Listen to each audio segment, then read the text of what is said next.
छात्रों, आज हम हिंदी की ई लर्निंग कक्षा में रामधारी सिंह दिनकर जी की कविता की व्याख्या करेंगे। मगर भाव जो भी हो सबके, भीष्म पितामह युधिष्ठिर को समझाते हुए कहते हैं कि जिन राजाओं ने भी राजसूय यज्ञ में भाग लिया, उनके मन के भाव चाहे कुछ भी हों, एक बात थी मन में, परंतु उन सब के मन में एक बात अवश्य थी, रह सकता अक्षुण मुकुट का मान न इस वंदन में। उन्होंने राजा होने का जो गौरव प्राप्त किया हुआ है, अब उस राजा के मुकुट का मान सम्मान नहीं बना रह सकता जब वह राजसूय यज्ञ में शामिल होकर के धर्मराज युधिष्ठिर की अधीनता को स्वीकार करेंगे। तो इस वजह से वह ऐसे अपना अपमान, राजसूय यज्ञ को अपना अपमान समझते थे और उन्हें इस बात का भय था कि उन्हें अब राजा बने रहने का गौरव हमेशा नहीं रह सकेगा। लगा उन्हें सिर पर सबके दास तव चढ़ा जाता है।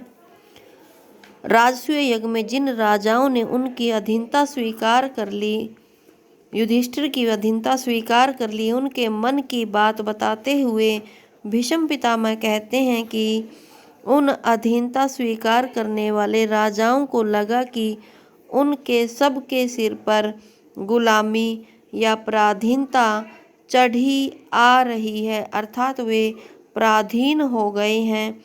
राजसूय यज्ञ में से कोई साम्राज्य बढ़ा आता है, उन्हें तुम्हारे द्वारा किए जाने वाले राजसूय यज्ञ के पीछे किसी बड़े साम्राज्य का विस्तार दिखाई देता है।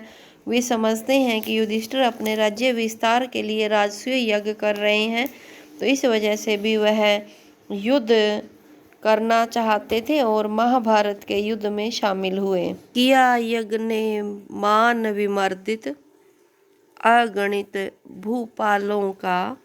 भीष्म पितामह पांडवों द्वारा किए गए राजसूय यज्ञ में उन राजाओं के मन की बात बता रहे हैं जिन्होंने किसी न किसी कारण से युधिष्ठिर की या पांडवों की अधीनता को स्वीकार कर लिया था।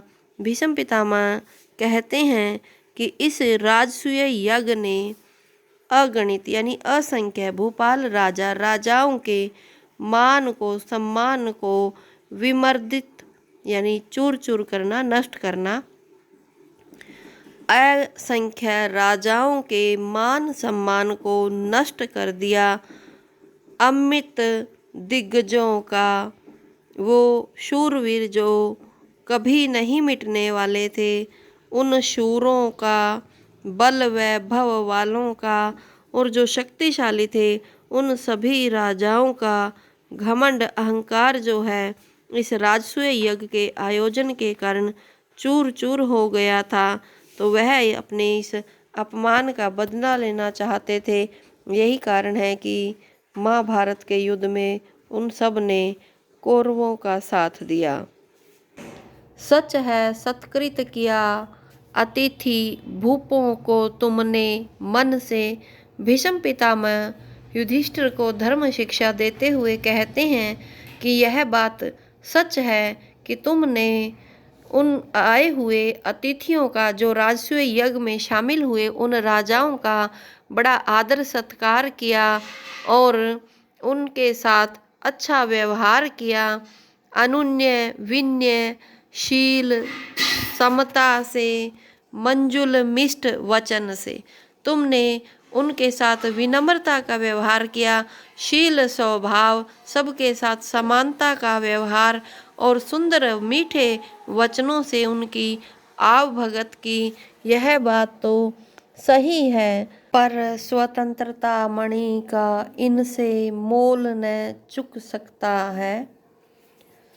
स्वतंत्रता जो अन्य राजाओं के पास थी, अब राजसूय यज्ञ के कारण जब सभी राजाओं ने तुम्हारी अधीनता को स्वीकार कर लिया है, परंतु अब वह स्वतंत्र नहीं रहे। उस स्वतंत्रता रूपी मणि का मूल्य कभी चुकाया नहीं जा सकता है।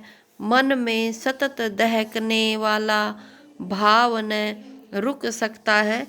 हे युधिष्ठिर, तुमने चाहे उनकी कितनी भी आवभगत की हो, उनका मान सम्मान किया हो, लेकिन उनकी स्वतंत्रता तो छिन ही गई है। वह तुम्हारे अधीन होकर के रहने में अपने आप को अच्छा नहीं समझते हैं और उनके मन में लगातार बदले की भावना जो है आग के रूप में दहकती रहती है और वह कभी रुकने का नाम नहीं लेती है। कोई मंद मूढ़ मति नृप ही होता तुष्ट वचन से भीष्म पितामह युधिष्ठिर को कहते हैं कि राजसूय यज्ञ में उनकी अधीनता स्वीकार करने वाले राजाओं के जो मन में भाव थे उसके विरुद्ध वो बोल नहीं पा रहे थे।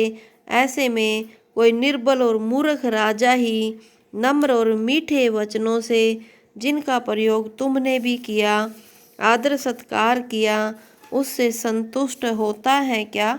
अर्थात केवल मूर्ख राजा ही मीठे वचनों से, शत्रु के मीठे वचनों से खुश हो सकता है।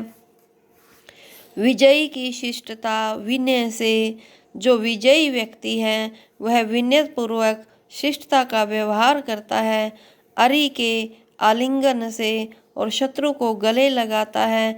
परंतु जो एक स्वाभिमानी राजा होगा वह शत्रु के आलिंगन से और शत्रु की शिष्टता से, शत्रु के विनय वचनों से या मीठे वचनों से संतुष्ट नहीं हो सकता। चतुर भूप तन से मिल करते शमित शत्रु के भय को।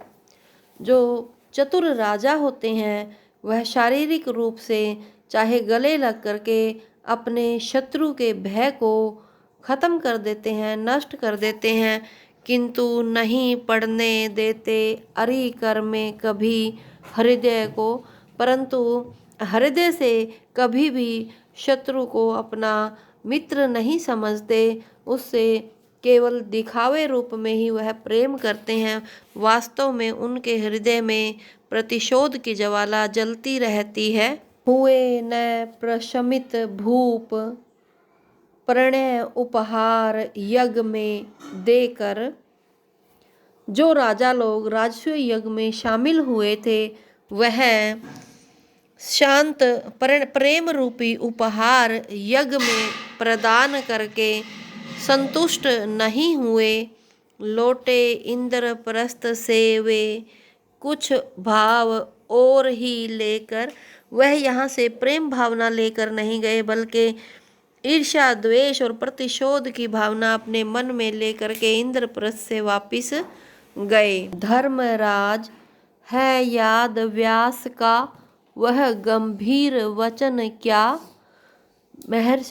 भीष्म पितामह धर्मराज युधिष्ठिर से कहते हैं कि वेद व्यास जी ने यज्ञ के समापन पर जो गंभीर वचन कहे थे, क्या तुम्हें वह याद है? ऋषि का वह यज्ञांत काल का विकट भविष्य कथन क्या तुम्हें यज्ञ के अंत के समय ऋषि द्वारा कहे गए वो वचन जो कष्ट में विकट भविष्य का संकेत थे, क्या वो कथन, वो बात तुम्हें याद है क्या?